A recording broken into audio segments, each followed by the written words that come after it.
Coba kamu bayangkan, kalau kamu menyelam ke laut tanpa tabung oksigen, dan kamu turun sampai kedalaman 70 meter, serta menahan napas lebih dari 10 menit. Bagi manusia normal, itu sepertinya hampir mustahil. Tapi bagi suku Bajo, itu hanyalah aktivitas sehari-hari mereka. Mereka ini bukan atlet selam, mereka juga bukan manusia super, tapi tubuh mereka ini benar-benar berevolusi. Suku Bajo, atau sering disebut sebagai pengembara laut, hidup berpindah-pindah di perairan Indonesia, Malaysia, hingga Filipina. Selama ratusan tahun, hidup mereka ini sepenuhnya bergantung pada laut. Makan dari laut, bekerja dari laut, dan menyelam tanpa alat sejak kecil di laut. Pertanyaannya, bagaimana mungkin manusia bisa melakukan itu? Perlu kamu ketahui bahwa saat manusia menahan napas di air, tubuh akan memicu diving response.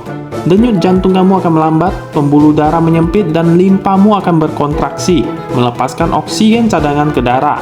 Masalahnya, pada kebanyakan orang, efek ini biasanya cuma bertahan beberapa detik ataupun 1 menit. Tapi pada suku Bajo, respon ini jauh lebih kuat dan tahan lama. Tahun 2018, seorang peneliti bernama Melissa Liardo dari University of Copenhagen datang langsung ke Indonesia untuk meneliti suku Bajo di Jayabakti. Dia membandingkan suku Bajo ini dengan suku Saluan, atau suku yang tidak memiliki kebiasaan menyelam. Hasilnya itu sangat mengejutkan. Ukuran limpa dari suku Bajo ini rata-rata 50% lebih besar, di mana limpa yang lebih besar ini berarti lebih banyak oksigen yang bisa dilepaskan saat menyelam. Dan bukan cuma itu saja, penelitian DNA menemukan sesuatu yang luar biasa pada suku Bajo, yakni mereka ini memiliki gen bernama PDE10A, yang berperan mengatur hormon tiroid dan mempengaruhi ukuran limpa.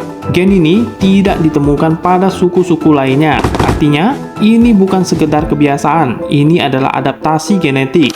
Suku Bajo kemungkinan adalah manusia pertama di dunia yang berevolusi secara biologis untuk hidup dan bekerja di laut. Penemuan ini bukan cuma soal budaya. Ilmu ini bisa membantu dunia medis untuk memahami hipoksia akut, kondisi kekurangan oksigen yang sering menyebabkan kematian darurat. Dengan kata lain, suku Bajo ini adalah laboratorium hidup manusia. Suku Bajo sudah membuktikan satu hal penting, bahwa manusia bukan hanya beradaptasi lewat teknologi, tapi juga berevolusi melalui tubuhnya sendiri. Mereka adalah bukti bahwa alam, budaya, dan genetika itu bisa membentuk manusia yang luar biasa. Kalau kamu baru tahu fakta ini, klik like supaya lebih banyak orang yang tahu. Tulis di kolom komentar, menurut kamu seberapa luar biasa manusia laut ini?